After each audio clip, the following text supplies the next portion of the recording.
Hello, citizens. I want to demonstrate in detail what the differences are in PES or persistent entity streaming in 3.18 versus what it will be and what it opens up for the future. My goal in this video is to take a highly technical topic and break it down for easier understanding. I do urge you to watch the entire video, and by the end, please do let me know if it was helpful or not. A quick disclaimer. The information in this video is my own interpretation of the information presented by CIG. As a result, please do take everything that I say with a grain of salt. Here are the topics we'll cover in this video. I'll start by answering what PES is and why it is so important. I'll then go into what to expect in 3.18 and beyond. From there, I'll give my final thoughts. Let's begin. The way things seem to work today is that the entire Star Citizen universe state is loaded into memory on the backend servers, as well as relevant character inventory and credits to each player's game client that connects to the game.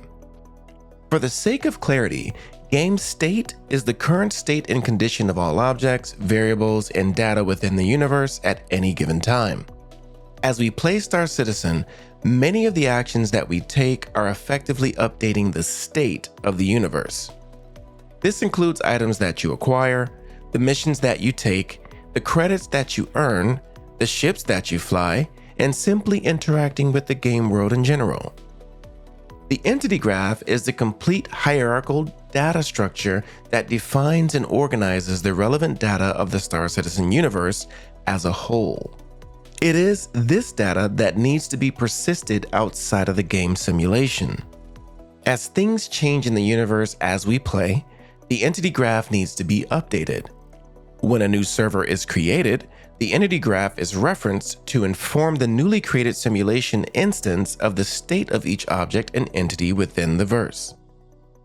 The way this works today in 3.17 is that each server loads its own instance of this data to its memory stack.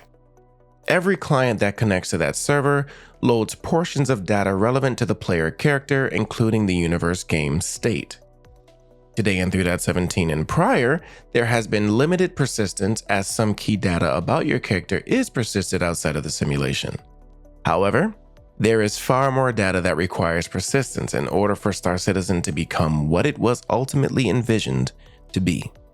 We already have the entity graph. What PES brings to the table is significant changes underneath the hood. This includes moving to the workflow of streaming all entity graph data separately as its own isolated function. This is in place of the way it works today, where the game state or entity graph data is loaded together with the simulation into server memory, effectively coupling the two. As described previously in an ISC, an SCL, and CitizenCon panel, persistent entity streaming is the process of taking the entire entity graph, that is the game's entire universe state, and pushing it to a persistent database, effectively decoupling it from client and server memory. This allows the ability to then stream all of that data in and out of all player connected clients and eventually multi-server node memory. This brings me to the next segment, which is the question of why PES is so important.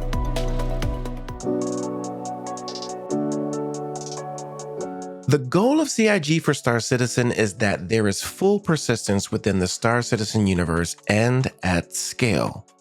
Now, maybe you think that this only applies to your character and the items that you own or that are relevant or related to you in some way or another. The reality is that this also includes the entire Star Citizen universe state, as mentioned earlier. If we are ever to reach the ability to have thousands of players in the same instance of the universe, the only way this is possible is through multiple servers sharing that responsibility. PES is the foundation to that potential. Again, I will shamelessly plug my video on server meshing in the top right of your screen. It is a lengthy video, but I encourage you to take some time to watch that when you have a little free time. And of course, after watching this video. To continue, the very nature of server meshing requires PES. Server meshing is literally impossible without it. Now allow me to explain. Server meshing in layman's terms is the collection of servers working together to simulate the entire Star Citizen universe. For those that do not know, the current system of the game, Stanton, is but one of hundreds of other systems planned for the game. By the time server meshing is ready, we will see many different areas of the Star Citizen universe simulated by one or more servers. This includes capital ships being simulated by a group of servers depending on the number of clients connected within that managed area. There will be a group of servers managing each location, Lagrange point, city, and planets to name just a few. Each one of us as players, which we can refer to as connected clients by the way, will need to be managed by these servers as well. In order to achieve all of this, the entity graph needs to be decoupled and removed from isolation on individual servers and clients so that it can instead have its data streamed in and out of many servers and game clients dynamically at scale. Persistent entity streaming is quite literally the foundation to server meshing. It's being slowly and carefully added to ensure a seamless integration as possible into the main game branch.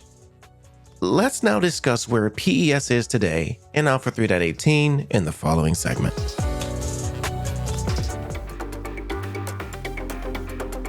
In 3.18, we have our first implementation of persistent entity streaming, and it brings with it many changes to the way that data is managed, transported, and stored in Star Citizen underneath the hood. It is not yet what it will eventually be. For example, according to the most recent ISC on the subject, in conjunction with the latest letter from the chairman, PES is still coupled with a single game server, now called shards. So though PES is in, there are still temporary limitations in place which inhibit the full impact of what it will eventually enable that we will see in the near future. So the reason for this is to make sure that the pipes are working and the infrastructure is intact for such a grand change. CIG has stated that 3.18 is a patch where a lot of things have moved to the cloud. We know they have been using AWS for a long time now, but it seems they are starting to really lean into cloud technology, as was always expected. As a cloud engineer myself, this is further confirmation to some of my interpretations mentioned in other videos.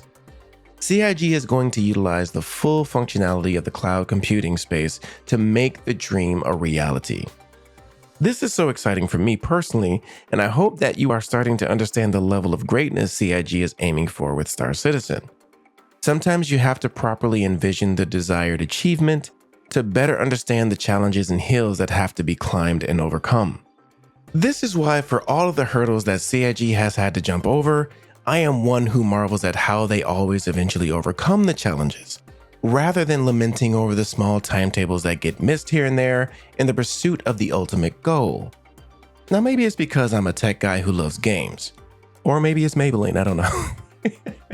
But as I always say, perspective is everything. The more vantage points from which you can see a thing, the clearer the picture and better information you have to work with. I commend CIG for their calculated and methodical approach to implementing PES, as the last thing they want to do here is to scale this change prematurely without properly testing the new functionality at the current scale first.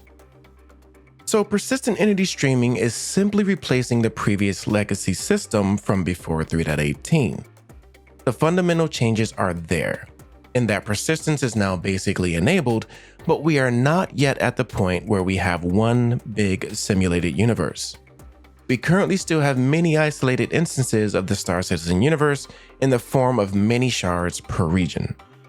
In fact, each shard has its own version of PES at the moment. For terminology clarity, in 3.18, a shard and server are not different at all in regard to our experience as players.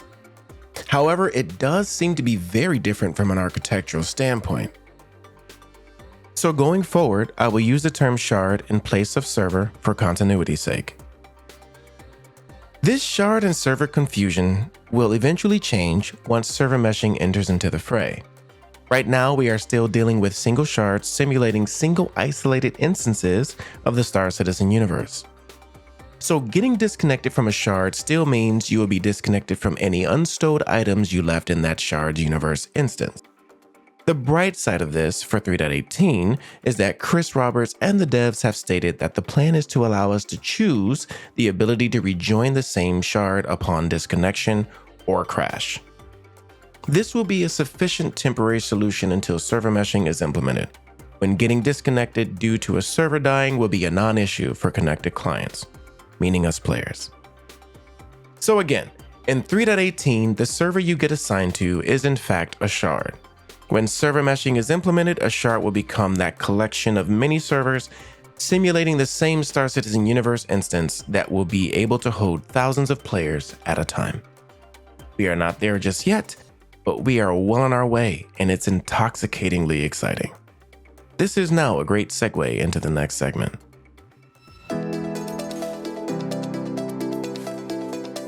What PES opens up, as I briefly mentioned earlier, is the full realization of server meshing. In Chris Roberts' latest letter from the chairman, he also alluded to this fact.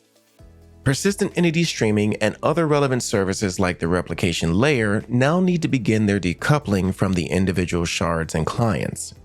Going forward, we will start to see the true shards grow into what they are meant to be. The replication layer will then come into full scope, where it will begin its work to facilitate the streaming of the entity graph data to each of the server nodes and clients within a shard. Persistent entity streaming is all about the ability to stream data to and from the many different servers and clients rather than loading all of that data onto single isolated servers. The next step is scaling this tech to reach its full potential. Once achieved, we will move from isolated servers simulating many Star Citizen universes to a much larger single shard consisting of many servers and services working together to simulate a single large universe instance that opens up the player cap for the universe well into the thousands and possibly beyond.